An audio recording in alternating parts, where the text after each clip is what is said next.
Bullet Club.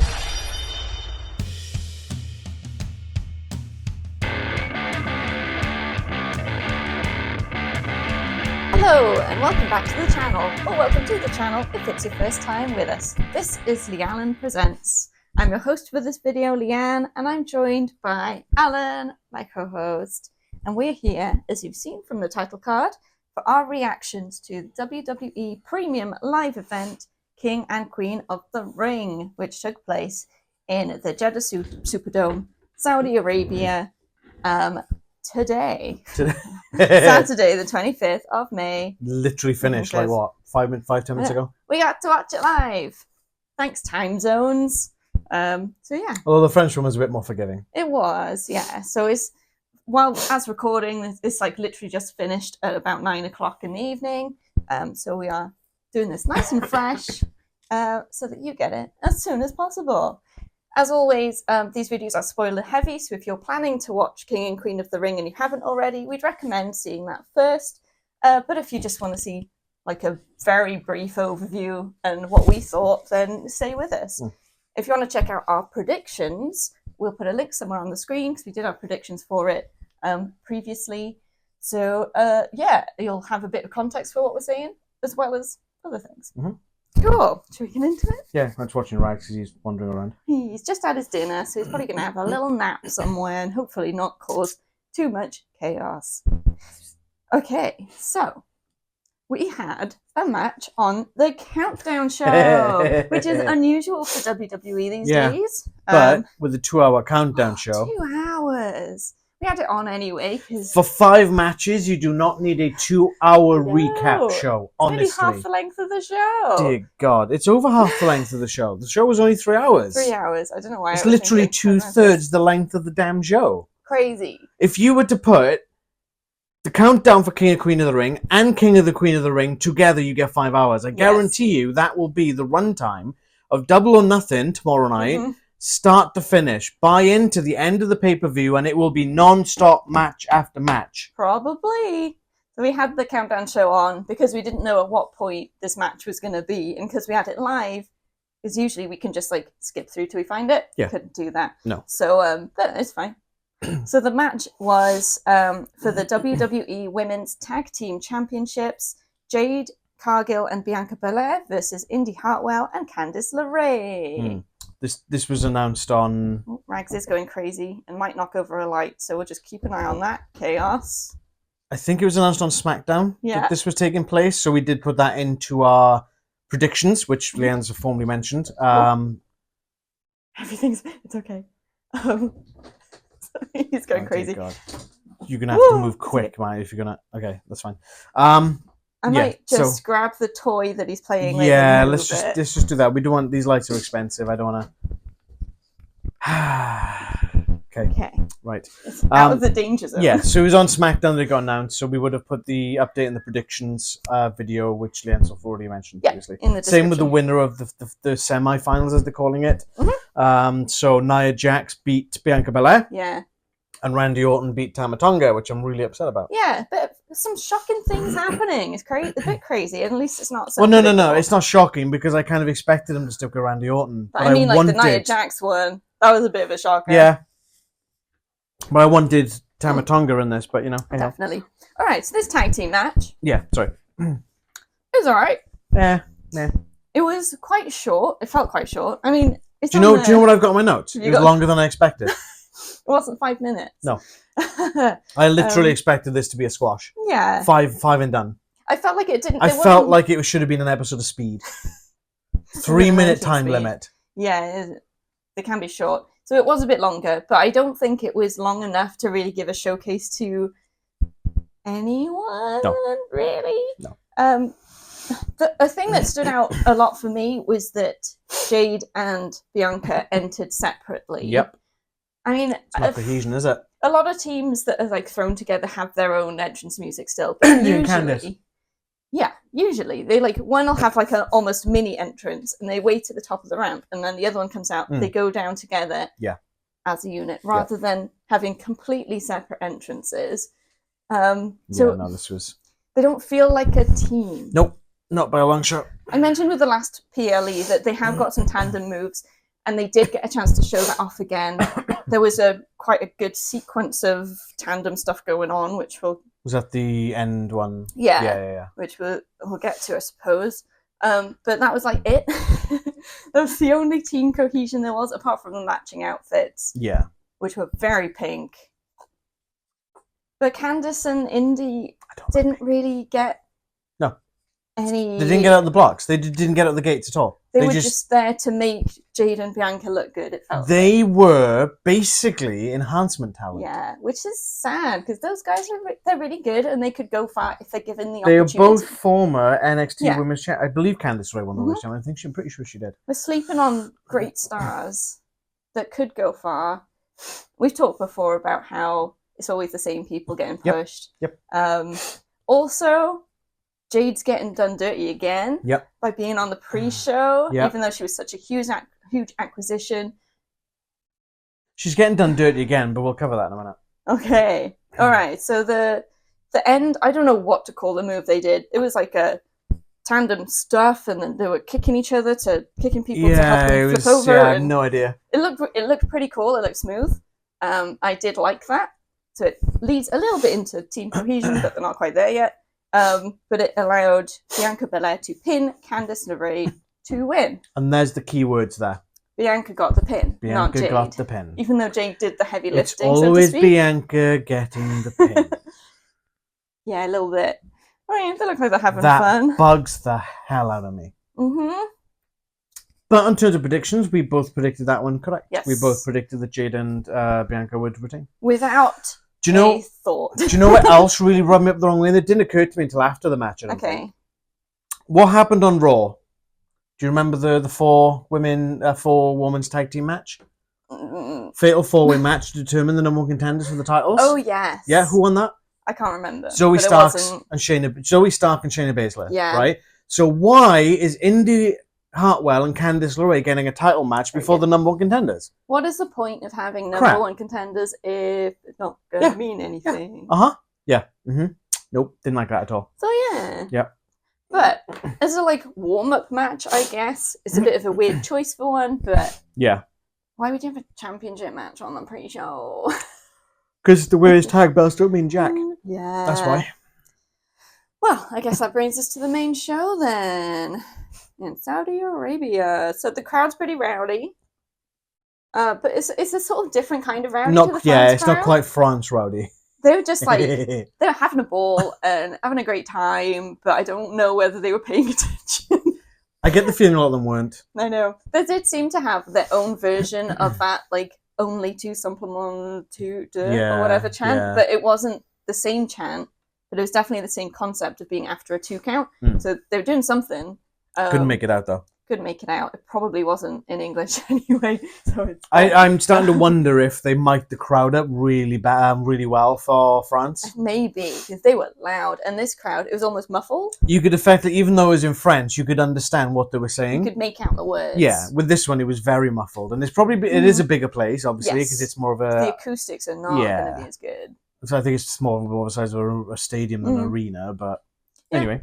But it was mostly a fun crowd. You had a mixture of people who were jumping up, having a great time. Yeah. And people the kids were loving it. Real bored, but that's fine. Yeah. I mean, the kids were loving it, so that's cool. The kids were loving it. And a lot of it is for the kids. I know it's not a kids show, but it's the entertainment value. You get the kids in and they love it forever then. WWE has been a PG show for the last, 10 years? So the idea is to get the kids loving it, and they'll stick with you for life then, so... The problem is you need to, and that's kind of where WWF back in the day did this, and I'm not going to run a long tangent, but they started off with Doink the Clown and the Dumpster the Drozy, the Bin Man guy, and the Tia Hopper, the plumber and whatnot. And then up with you, right? Yeah, but then when the kids there were growing into their teenage years, they kicked into the Attitude Era, and that was a monumental shift in the business, and those kids were still watching it, myself included.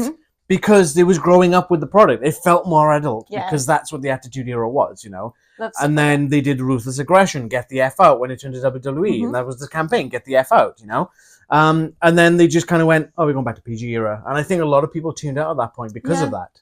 So they've lost that edge. Yeah. And this is kind of where AEW's filled that edge void. Edgevoid. Oh, but yeah, you know what I mean. No, I think that should be a wrestler's name. Edgevoid. Okay. Petition to call Adam Copeland Edgevoid. Not allowed to use it, is he? Edgevoid's a different name now. True. One word. Yeah. Okay, so the first match on the main show is for the WWE Women's World Championship. Becky Lynch defending against Liv Morgan. It was a pretty standard match for the most part. I felt it started off really slow and really sluggish, and it was like, like, is this a Premium Live event match? Yeah, it felt more like a Monday Night Raw match. Yeah, it was a bit like. I mean, we were also at the same time dealing with an issue with a well-known fast food company getting the order wrong and stuff. So a little bit of distraction going on at the same time, but we were still trying to pay attention. Yeah, but something still grabbed. But it still felt sluggish and slow at the start, and it just didn't grab me at the start. Yeah, and then it got to the turning point, I suppose we'd call it, where so to preface it on the pre-show on Countdown, Liv Morgan was having an interview backstage, and then suddenly goes, "What are you doing here?" And in comes Dominic Mysterio, who basically tells her, "I'm here to stop you getting your hands on Rhea's title." So like, okay, Dominic's getting involved. And he does. So he comes out, but at the weirdest time. Yeah. He comes out while Becky Lynch has the disarmer on Liv Morgan. And it looks like Liv's sort of thinking about tapping. She's like nearly done. But Dominic coming out distracts Becky. Yeah. Which gives Liv the advantage and allows Liv to recover and get back in it. So, a bit weird. And then they're both like on the floor. Becky and Liv are not on the floor, on the mat, down. And Dominic slides the belt in. No, it was a chair. Was it a chair? It was a chair. My bad. 100% it was a chair. It is a chair. I've written a chair. Brain changed the word. As it does. Slides the chair in towards Becky. But Liv manages to... Yeah. So Dominic starts distracting the ref. That's right. Liv recovers and hits a DDT on Becky onto the chair. And then manages to hit Oblivion from the ropes. Yep. That's what Oblivion is. Oh, yeah. My bad. I don't know why. Pins Becky to win. Yeah. So Dominic, instead of stopping Liv get the belt, allowed her to... made sure she got the belt. And he looked like it was a mistake. But was it? I can't remember if I said this during the countdown or whether it was when Dom first turned up and Becky was like, what the hell? I kind of had the idea that maybe Dominic is turning on Rhea and is siding with Liv. And I've got nothing to base that on, but I'm just kind of wondering if that's kind of where they're going for this. Or maybe what if the justification is that Dom is pretending to be against Liv, but now he's like, this was all part of the plan, drags her into the Judgment Day, then Rhea Ripley makes a recovery, comes back, and it's like, the plan was for you to hold that belt so Rhea could rip it back out of your cold dead hands. That could be it. That could Rhea's also be masterminding the whole thing. It could very well be. So it's sort of, this match was quite weird because it starts off like just a normal match, a bit meh, and then all of a sudden it's questions with no answers. Yeah. Which we like. And I do wonder, because like Dom kind of, when the camera cut to him, he was kind of looked like he was trying to, am I in the wrong time? So I'm not sure if he maybe jumped the gun a little bit. I don't know. But it served the purpose, and Liv is the new women's champion. Like, what the hell? I'm so excited. Yeah. I don't know if we'll never know if my actual theory is I went through on our predictions is why this happened, but I called it. Yeah, in the predictions, you got that one correct. I got that incorrect. I figured they were sticking with Becky. I won't spoil it because they obviously cover a bit more of this later on in the show. But yeah.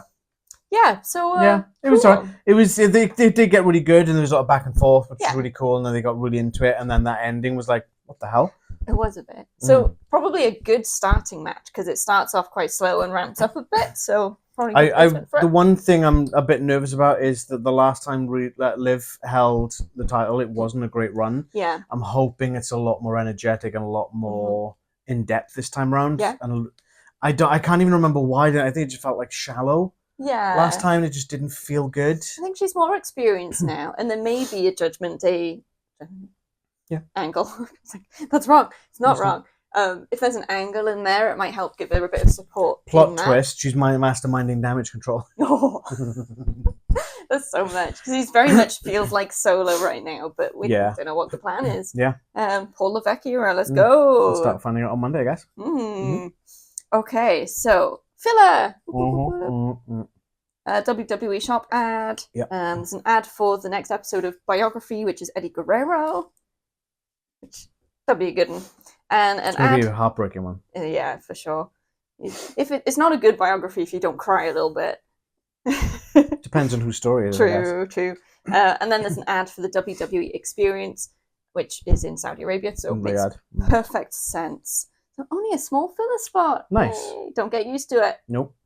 Next match. We're just going to blitz through a lot of the filler stuff. We're not going to cover it in big detail. I only put it in to I know. Highlight that there's so much filler. Yeah, I mean, that's yeah. I just don't want to focus too much on the filler. No, of course. Just mention it and move on, which we'll do now to the next match, which is for the Intercontinental Championship. It's a triple threat: Sami Zayn versus Chad Gable versus Bronson Reed. I really enjoyed this match. This was good. So we start off, Chad Gable enters first, as, yes, he will because he's got a massive ego. Yeah, that's correct. But he has Maxine and Otis with him. He's Otis with him. At the top of the ramp. And then he sends... Maxine there? I missed Maxine. He has this whole was I using a bathroom break at this point, maybe? I don't know. I think you were trying to still figure things out with the famous fast food company. Maybe. That's a whole story. He tells Maxine he doesn't want her there. Oh, okay, I missed that. Sends her out to the back. So that's a whole flight wasted, but whatever. But he wants Otis with him. And out they go and basically says to him, you know what to do when the time is right. I saw that bit. Yeah. That's fun. But this whole match, I feel like is... One thing I gotta... I was a little bit distracted at the beginning of this match because during Sami Zayn's entrance, what happens? I can't remember. QR code. Oh, yes, the QR code. So I gave it 20, 30 seconds, hit Twitter, type King Queen of the Ring QR, boom, there it is. And there's a video there. And then I looked at the source code, and then it links you to a new Twitch video, which is 35 minutes long, which we haven't obviously watched yet. So I was a little bit distracted going down this little rabbit hole for the first few minutes of this match. It was pretty good. But this match, I've sort of made a note that it's a great example of how a triple threat match could be. There's so much flitting between opponents. Yeah. It's dynamic. It's constant motion. Taking advantage of openings. That kind of thing. So you got two people in a tussle and someone else comes in and takes out the one who's dominant. Just a lot of back and forth. And then the opportunities for both Bronson Reed and Chad Gable to show their strength. There were some crazy moments with Gable German suplexing Bronson Reed, who is grabbing onto Sami Zayn, so they both go over. Yeah, that was nuts. And you could see Gable was he wasn't struggling per se, but you could see it was here we go. Yeah. And it took him and you could see the art. I was oh my God, that's a thing of beauty. Because there is a lot of using center of gravity and distribution as Taz is very well known to say, the lower your hips are in relation to your opponent, the easier it is to snap a suplex. You can suplex anyone, but don't try that at home. Then obviously, in these matches, the person getting suplexed is helping. Yeah, usually there's a little hop or a jump or whatever. But there's only so much you can do without it looking like. Honestly, rubbish. I don't think Bronson did. I think Gable is an absolute beast. Gone up onto his toes at the most. Yes, Gable's an absolute monster. Yeah, and he deadlifted him. Sami, I wasn't watching Sami. It was Bronson I was concerned with because he's the biggest Sami man was in the match. going to be easy to lift. Yeah. It's fine. But I don't want to say that yet. But it was great, and there was also Sami manages to hit a blue thunder bomb on Bronson Reed. Yeah, that was nuts as well. Even Sami, who's I don't want to say the weak link, he's maybe the least. I would say, he's the weak isn't the right word. He's the more agile. Yeah, He's got the least strength of the three. Yes, and Bronson's obviously massive. He's more agile. He's more using the motion of other opponents against him. Bronson didn't even run at him. He just kind of walked into it, and then it's like, boom! Like, what the hell did I just see? It looked really good. It was so good. And it's like, I can imagine them doing in rehearsal, like Bronson be like, you left me, and Sami's like, I got you, bro. I got you, Bron. I got you, Bronson. Oh, that just sounds pretty Sami. It was a great match. Yeah. There's not many like triple threat matches that stick in my head, but I think this one is one to remember. Yeah. Great. So getting into where Otis comes in. Yeah, come. So Bronson Reed's on the outside. He's been sent out by Chad Gable. Mm-hmm. Chad Gable orders Otis to attack Bronson, which he does. And then... Stiff clock. I want to see that match. I want to see Otis and Bronson. Yeah, that would be really cool. Gable then sends Sami to the outside. Yeah. And orders Otis to attack Sami. Now, on, was it Raw or SmackDown? Raw. Otis had apologized to Sami for getting involved. So this is what's it gonna do? And he does hesitate and doesn't attack Sami at this point. Gable's holding Sami up at this point, and it doesn't happen. So Gable is yelling at Otis, pushing him, slapping him in the face. Slaps him, and everyone's like, "Oh!" And I'm just like, "Go on, Otis! Otis is gonna claw out game one." Gable picks Sami back up. Sami is just like limp, and Otis, after a little bit of deliberation, it goes to hit, I think, a clothesline. Yeah. But Sami ducks. My phone changed it to Sami sucks, but that's not what I meant. Sami ducks, and Gable takes the full force of that clothesline. I mean, on that, I'm not a big fan of Sami. He's good, but I don't think he's all that. So fair. That's my personal opinion. Whether Otis sort of intended, saw Sami might duck, so let's go for it. Maybe. Or whether it was a complete accident that Gable got hit. I'm not sure we'll ever know, but Gable was mad. But this allows Sami to recover, get back in the ring. Bronson Reed's already managed to get in the ring, but is on the floor. He's up in the corner at this point. Yeah, he's getting himself back up. Yeah. So Sami hits a haluva kick. Yep. And pins Bronson Reed to win and retain the championship. This was a really good match. Yes. And what I was going to say is I really thought they were going to pull the trigger on Chad when he hit that double German. Oh, yes. I honestly thought, are they going to pull the trigger on Chad? Are they actually going to give him a title? Because he freaking deserves it, man.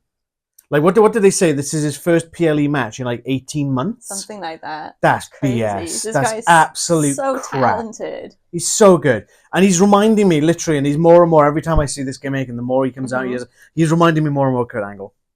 He deserves the recognition and he deserves adulation and accolades. Yeah. He really does. He's fantastic. It's not just you that's seeing the Kurt Angle resemblance, because on his entrance, the crowd is singing You Suck to Chad Gable's music. The tune of the music, yeah. Which you cannot manufacture that.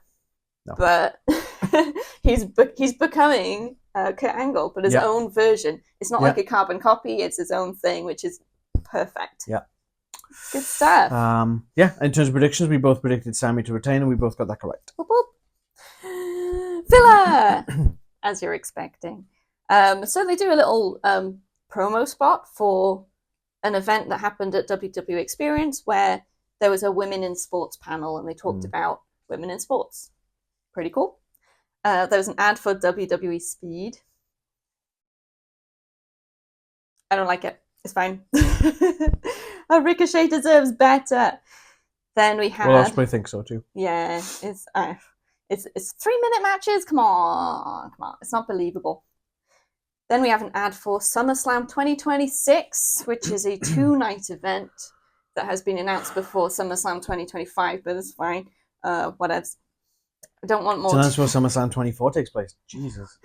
I don't want more 2-night events. There's absolutely no reason for them to make SummerSlam 2 nights. Oh, No point. Oh well. I guess really hate this, and there's a lot of unhappy it's people gonna be about this. the most epic SummerSlam of all time. The first time they start pushing this, the most epic 2-night SummerSlam of all time. Well, it's the first, so how about shut up? Oh my goodness, it's gonna be a whole thing. They had a recap from the Countdown Show match. Yep. And then an interview with Bianca Belair and Jade backstage, which I did not pay attention to. Blah blah blah blah blah blah. Come get some if you want some. Something like that. Something like that. Yeah. We're here and we're defending. Boop, boop, boop. Next match then is the Queen of the Ring finals. We have Lyra Valkyria versus Nia Jax. Yep. This was the sort of surprise match because we didn't expect it to be Nia Jax in this position. Just expected Bianca. Lyra's entrance gear was really cool. Yeah, in regards to that, our predictions were changed to be Nia Jax winning it over Bianca, because obviously we thought Bianca would go through, but that's how our prediction panned out, and we'll see how we went. Mm-hmm. Yeah, the whole Raven outfit Lyra had, and the movement she did as well, just like good. Lyra's really good. Yeah, I haven't seen enough of Lyra, but what I have seen is really good. So I can't remember the law that they said that the Raven was based on. It was some. It's some sort of the Raven would fly over a battlefield, and it would pick the souls of those who was going to live and who was going to die. So it's like an Irish legend. I'm imagining so. Yeah, I might need to look into these because they sound cool. Between that and last night's Doctor Who, or tonight's Doctor Who with the Welsh, it almost feels very folklory, and I kind of like that. Kind it all of like links together. Yeah. This wasn't a bad match. It was a hard to watch match at times. It was.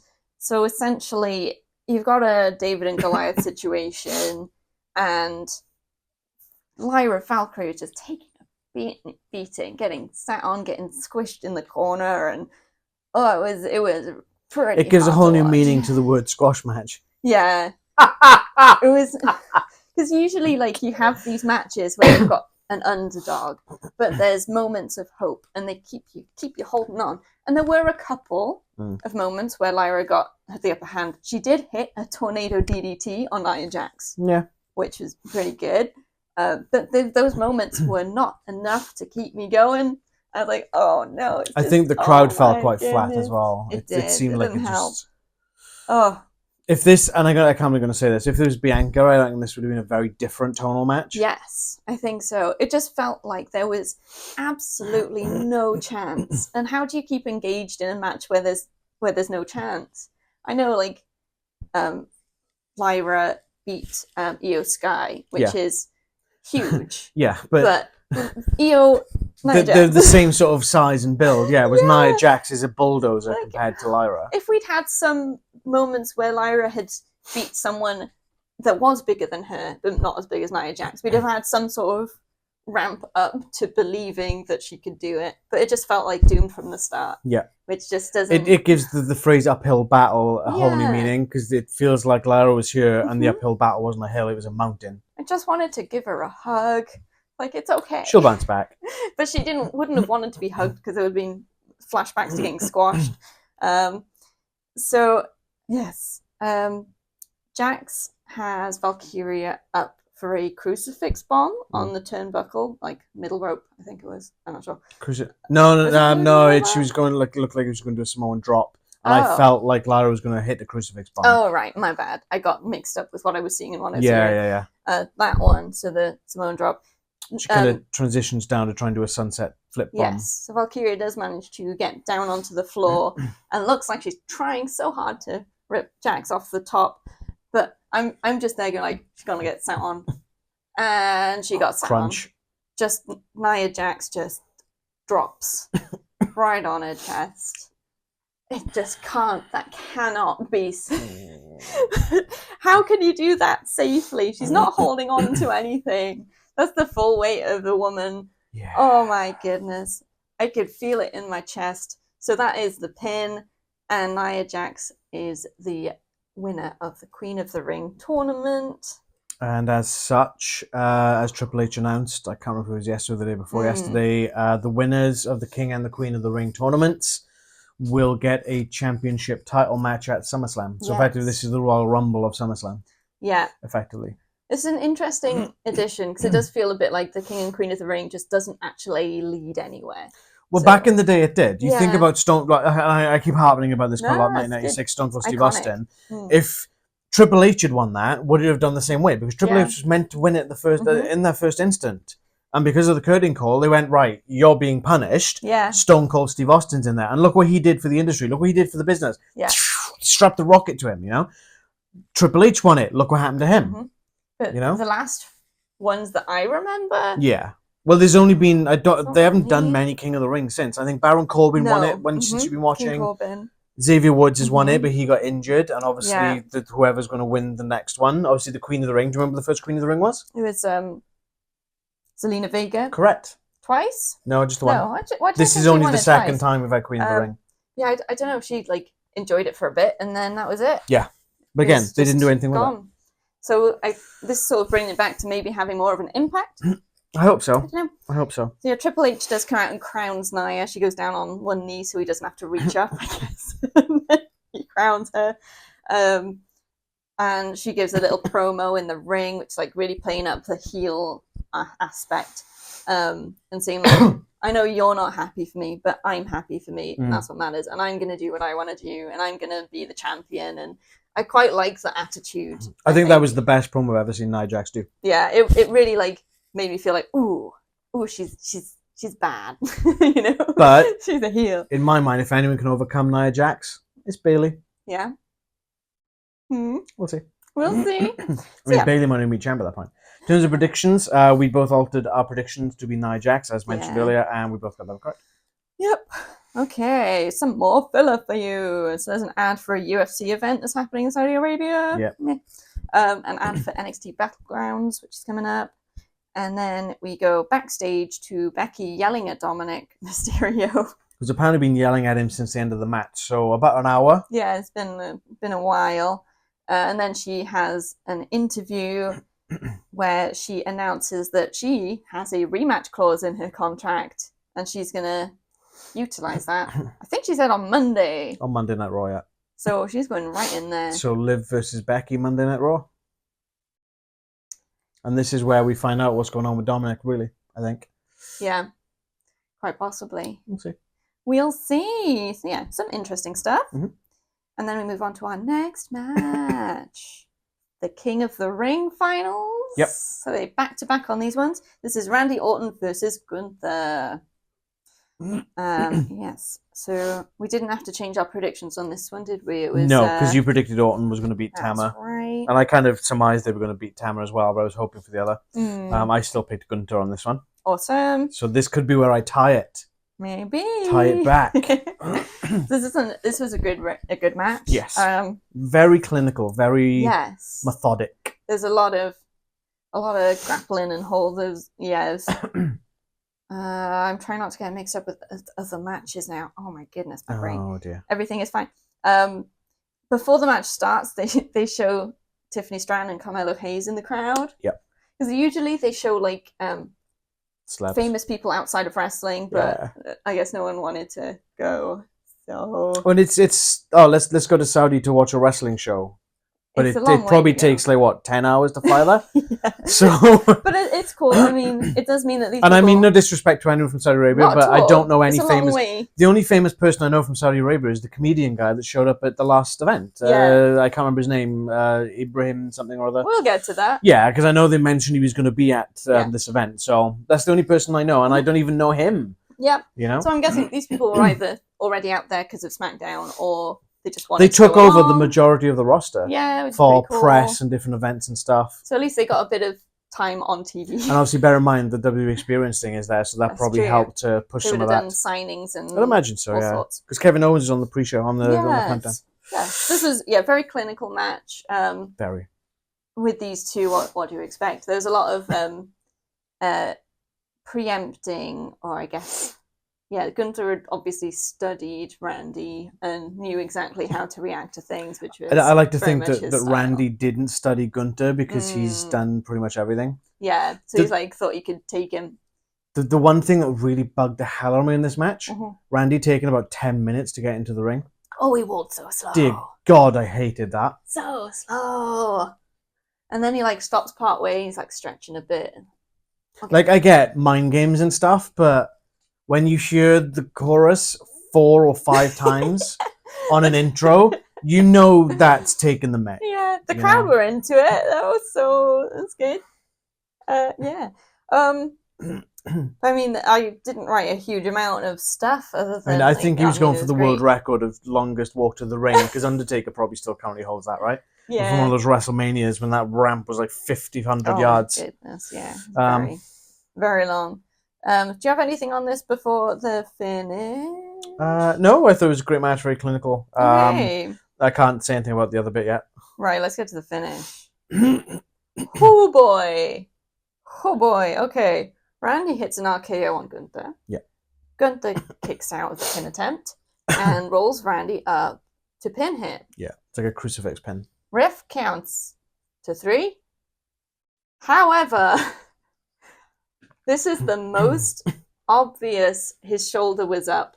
I'd estimate that far off the mat. It was so clear that his shoulder was way up. Randy would have felt it. Gunther would have felt it. The ref would have seen it for sure, but he still counted. So it's obviously the intended finish, but usually the ref's meant to call it as they see it, and they would have had to like try again, do another pin. Yeah. And then, like, you could tell, because you're like, I want to see a replay, and usually for the longest, usually they do it quite soon. Yeah. But for the longest time, they weren't doing a replay, and then they did. Of other spots. Well, no, they kept the replays out for good, like, maybe 2 minutes, and then they started doing replay bits, and then they did it from a different angle, and it looked even worse from the other angle. Oh, no. They should have just not shown a replay. You could see daylight through his, like, this high off the damn mat. It was really bad. I feel so bad for them, though, because at this point, they did they didn't, like, explicitly reference it on commentary, but there was definitely they made a noise, right? When the it's when the replay happened. When the replay happened, Corey went something, right, oh, hang on a minute. Yeah. And then he stopped. Someone in his ear saying, and then he stopped, yeah. They did this with Ronda Rousey and Becky Lynch at WrestleMania. This, I guarantee you, I haven't looked, but I guarantee you this is all over Twitter. This is all over Instagram. It's all over all the social medias, Reddit, Threads, whatever. Guaranteed. They are going to have to address it. Have to address it. There has to be a rematch. You can't do a rematch. Can't do a rematch, no. But there's got to be a storyline coming from this. Otherwise, they you can't. That's the problem is Randy Orton's on SmackDown, Gunther's on Raw. The brand split doesn't mean anything. They're always swapping. I don't know. Not anymore. So I have written in my notes, hashtag not my king. Hashtag King General. Because, yes, I predicted Randy to win. I would have loved Randy to win. It's just that image of him doing the thing with the crown. But there was a point when he hit that second RKO, I thought, oh, damn it, I've lost another one. And then obviously Gunther kicks out. But then it's a bit of a thing. I really like Randy Orton. Yes. I would have liked to have had Randy Orton get that sort of accolade to his career. Does he deserve it? 100% absolutely yes, he does. And without provocation, no way he does not deserve it. He is one of the best. Absolutely. But we're still leaning on the old generation. Yeah. It's time to build up the new people. True. Which is why they've gone for Gunther. And for sure, Gunther's going to be a great absolutely. He's going to use that. Yeah, and he's going to get his title match at SummerSlam. But that wrong pin... Yeah, no, I absolutely agree with that. That is not going out my head. Referee should not have counted that. He should have called it as he's seen it. And they should have just done a couple more moves and done it again. Like, seriously, I can't remember who the ref was, but mate, if you're watching this and you saw that shoulder was up, you really need to go to Specsavers, pal, and get a pair of glasses or contact lenses, honestly. Seriously. That was awful. Oh my goodness. Awful. Yeah. You could have driven a truck through that gap. So bad. Guys. And by truck, I mean suspension of disbelief. By truck, I mean in 1984, Optimus Prime transformed into his truck form. You could easily just driven that through that gap. Run through on his hind legs. Truck mode. So Triple H doesn't crown Gunther; he hands him the crown. But why, Leanne? The crown looks really big, and Gunther isn't like a small-headed man, I don't think. But his head didn't look big enough. And I haven't noticed this until you mentioned about the crown. Yeah. Gunther's head kind of goes. It kind of really goes in at the top. Do you think they before the show they tried them on just for fun? So Nia Jax tried it on just to see how it sits on the hair, and then he tried it on and is like, Do you think, yeah, they were like, oh no, we've modelled this on the wrong heads, damn it. Or there's a Gunther-sized crown in America and they brought the wrong one. Like the sword. Yeah. Like Drew McIntyre's sword. His baby sword. Oh my goodness. So yeah, that was a bit... maybe I might be wrong, because I don't have great spatial awareness for sizes. It absolutely did look too big. Why he would have put it on if Why there wasn't wouldn't a you? reason. Why wouldn't you? So that was fun. And then Gunther gives a promo in the ring. The crowd are chanting, "You deserve it," and the best line of the night: "What I do or do not deserve is none of your business." What a heel move! What a heel line! I love it. This is why Gunther was the right one to win. That line made me like, oh yeah, this is right. And like, and again, harken back to 1996, you're never going to get that lightning in the bottle that Stone Cold did. The whole, because he did that on the spot. Yes. Like they said, Jay could have just promo at you when Austin split his mouth open, and he had to go to the hospital to get stitches inside his mouth after one of the matches with Jake Roberts. After the match with Jake Roberts, so. Not Jake Roberts, sorry, I think it was Yokozuna. And he obviously beat Jake Roberts in the finals. He went down and they said, look, Jake cut a Roberts promo on you when he got back to the building, so you need to come up with something. And obviously he came up with, you sit there, you talk about your John, you talk about your Psalms, John 3:16. Well, Austin 3:16 says, I just whooped your ass. Yeah, what a line. That is literal lightning in a bottle. And this is, I think, is as close we're going to get it at this point. Because Gunther had no way of knowing that crowd would chant, you deserve it. And this goes to show they're letting the reins loose a little bit. Yeah, I love it. Which is fantastic. So yeah, fantastic. Hashtag my king. Hashtag Gunther for Prime Minister. Still though, Randy as king would have been so sweet. Yes. So yeah, cool. All right. So the problem is, he's a viper, right? It's not a king viper, it's a king cobra. You'd have to change his whole gimmick. Yeah. the cobra, Randy Orton, doesn't quite have the same ring. Oh my goodness. Anyway. All right, some filler. There's an ad for WWE 2K24. There's an ad for Crown Jewel, which is 2nd of November, another Saudi Arabia event. That's the next one, yeah. And then we've got Triple H backstage. Triple H. Paul Levesque. Good old Paul. Triple H Levesque. With breaking news. This is why our videos run long, because she keeps naming all the names. All the names. He's got more. We'll stop. Let's not. Breaking news. Yeah. So the breaking news is Drew McIntyre is cleared, medically cleared, and Damian Priest has said that Drew can get a title match. So he did it on Raw in the ring, yeah. Making it official, Drew McIntyre versus Damian Priest for the championship at Clash at the Castle. I'm pretty sure I called that. I don't know if it was on video or off camera. I don't know, but I'm pretty sure I called that. In actually Drew's home and I'm going to give since we can't do Clash of the Castle predictions, I'm going to give my prediction now. Drew McIntyre wins the title, and I'm going to be severely PO'd over it. He already lost in his home country of Wales, so why would they make him lose in his home country? It was hometown of Wales, right? I'm going to feel ridiculously bad for Damian Priest. Yes. Yeah, he deserves to hold on to it for longer. He deserves to have a run with it. He's had one title defense, for God's sake. Yeah, but it seems like it's not to be. And then they had a promo for the priority pass for SummerSlam. Yep.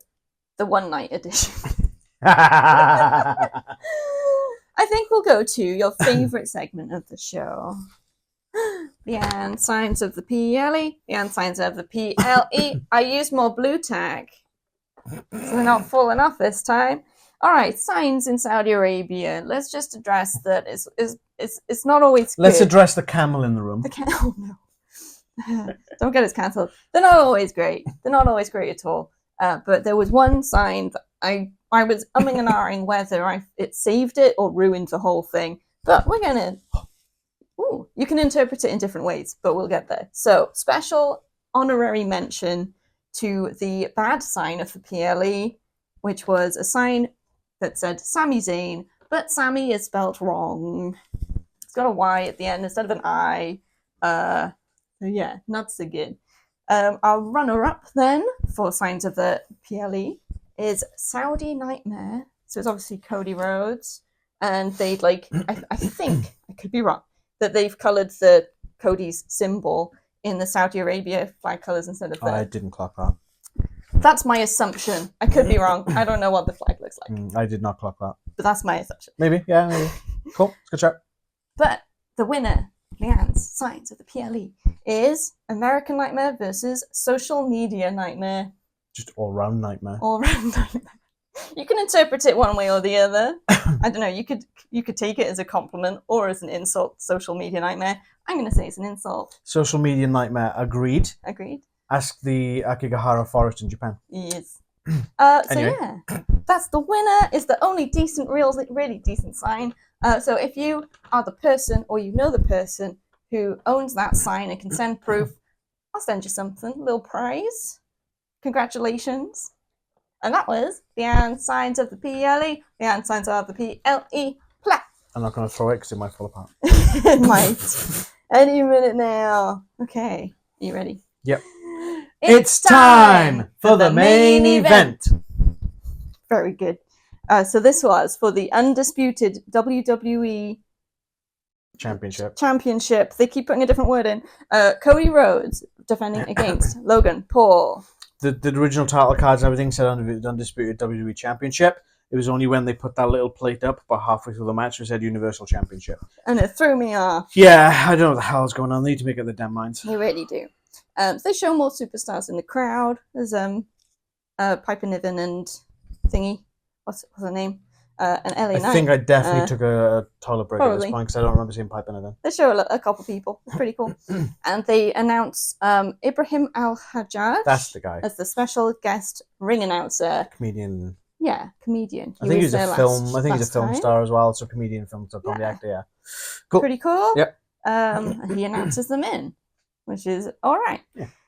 Should be reading off a card though. Yeah, he was reading off a card, but I don't know. He's probably had good reasons. Wasn't a terrible match. We don't like Logan Paul. Let's put that out there for people who don't know us. Let's be honest, Cody carried it. There were some high points. So Logan Paul can jump, yay. He can jump.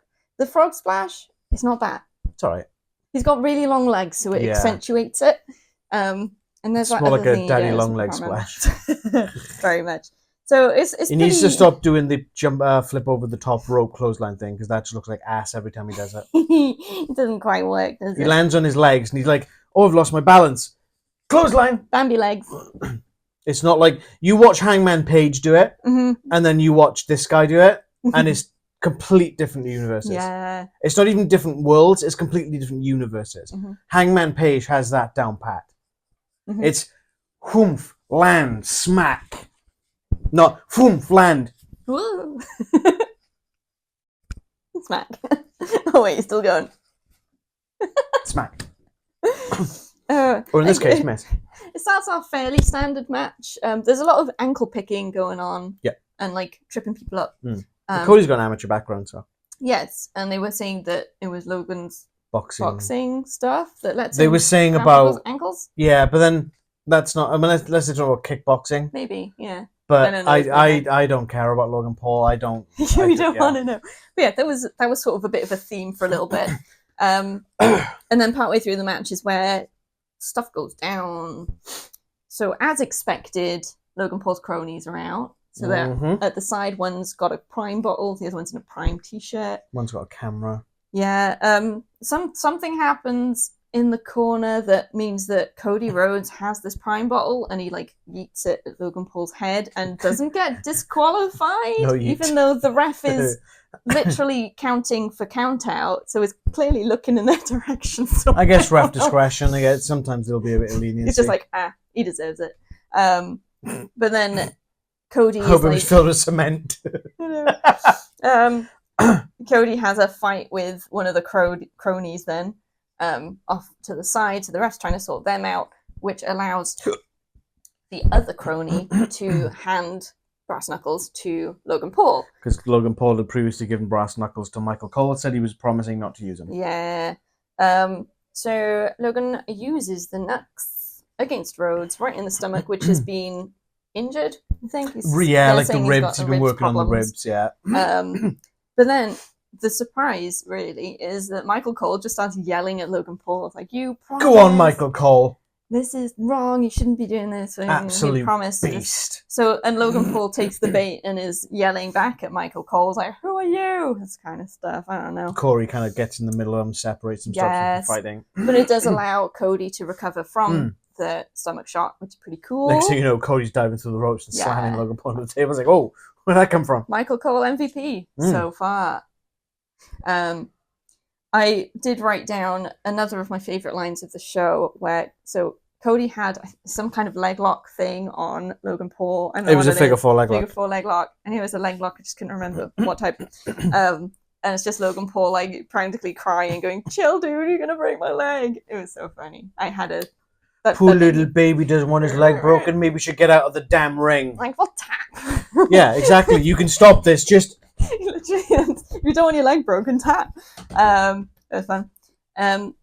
There's another moment. So Logan Paul is on the outside. He's been beaten up, and he nearly gets counted out. But on 9, Cody Rhodes makes his biggest mistake and tells the ref to stop counting because he wants to win it in the ring. Like, why? Stupid. If you wanted to win it in the ring, you should have gone and got him and put him in the ring. Yeah. Not let him get to 9. Or not beat him outside the ring and left him laying outside the ring. But I guess the ref gets punished for trying to count Logan Paul out with an accidental splash in the corner. So Logan just like lands on him. Poor ref. So the ref's then like sorting himself out, just in pain on the side, and misses that Cody is pinning Logan Paul. Yeah. And it also allows Logan Paul to get a low blow in, which is great. Brilliant. Logan Paul then gets the brass knuckles back and goes to use them, but is pulled out mostly of the ring. Gets pulled backwards anyway by Ibrahim Al-Hajjaj, our good old comedian friend. And yeah, so that happens. Logan Paul's yelling, "Who even are you? Like, why are you here?" All that stuff. And Cody recovers and says, "I'm Cody Rhodes." Yeah, has he got him in the crossroads point at this point, I think? I think he's like getting him in it, yeah. It's like Cody Rhodes, bitch. This is another great line. There's some good lines in the show. Hits 3 crossroads, pins Logan Paul to win and retain. Oh, thank God for that. Not gonna lie, because in our predictions, we gave a bit of an ultimatum that if Logan Paul won this and got both championships, we were going to be out and not going to be reviewing WWE. Well, we don't review, we give our reacting reactions. to predicting. So we had some moments where like, they're going to do it. That set when he was pinning him. Oh. It's after that ref bump, I was like, oh no. Yeah, that felt quite definite, yeah. But it's okay because of Ibrahim. Good old Ibrahim, my best friend. In terms of predictions, we did get that one correct. Thank goodness. So we drew. It was like Logan Paul always makes a match worse for us. So we're not going to deny. Is he athletic? Biased. Yes. Yes. Has he got some ounce of talent? Yes. Mm-hmm. Should he be in the wrestling ring? No. Oh, hell no. No. No, he should not. But this match did have a lot of back and forth, and there's just like the shenanigans. It makes it fun. The thing is, right, you just know that Cody Rhodes, being the consummate professional, being in the industry for so many years, he's the one calling it. Yeah. He's the one writing the match. And he knows what looks good, and what the crowd want. Yeah, exactly. For sure. But yeah, that was that. That was the main event. Cool. All right, final thoughts time then. What was your least favourite match of the night? It's going to be Nia Jax, Lyra, Valkyria. 100%. Yes. Because it just felt nothing more than a squash match. Yeah. And it was awful. It was just a bit sad. Yeah. I really hope Lyra gets some opportunities to show what she can do. Again, she has shown it in other matches, but this was a bit of a... so hopefully she'll get more opportunities. She deserves better than this. For sure. What was your favourite match of the night? It was close between a couple of them. Yep. The King of the Ring match was great, but I think I'm going to go with the triple threat. Bronson Reed, Sami Zayn, Chad Gable. It's just like how it really utilised the format and great storytelling opportunities as well. I have to absolutely agree with that. And I thought it was going to be Gunther and Orton. Whilst that was a great match, that triple threat, I do like it. I love a triple threat. I love a multi-person match. I think it's great. It adds that extra dynamic element to it. And I think, you're right. You're right, yeah. Yeah, cool. right. Anything else you want to say about this event as a whole? Yeah. It was a fun event. Had its up and down moments, but there were some surprises and some interesting storyline stuff that might come from it. So I think it's a good I'm kind of curious where they go with this second Michael point. Cole thing. And on the pre-show, they did say the Michael Cole shirts are available at the pop-up store. More on that during the main show. They didn't say They never said about anything about it. So, but maybe they meant that after the main show, people will be wanting a Michael Cole shirt. Maybe. Yeah, okay, so what's next, Dan? Next is Double or Nothing AEW pay-per-view. Yeah, which is tomorrow night. Which is tomorrow night. So we'll be watching that on Monday, because it's a bank holiday in the UK. Bank holiday. So with any luck, we'll be able to get the video up the same day. We absolutely will. I'll make sure of it. Yes, that's next. Cool. After that? We got some board game stuff going up, probably.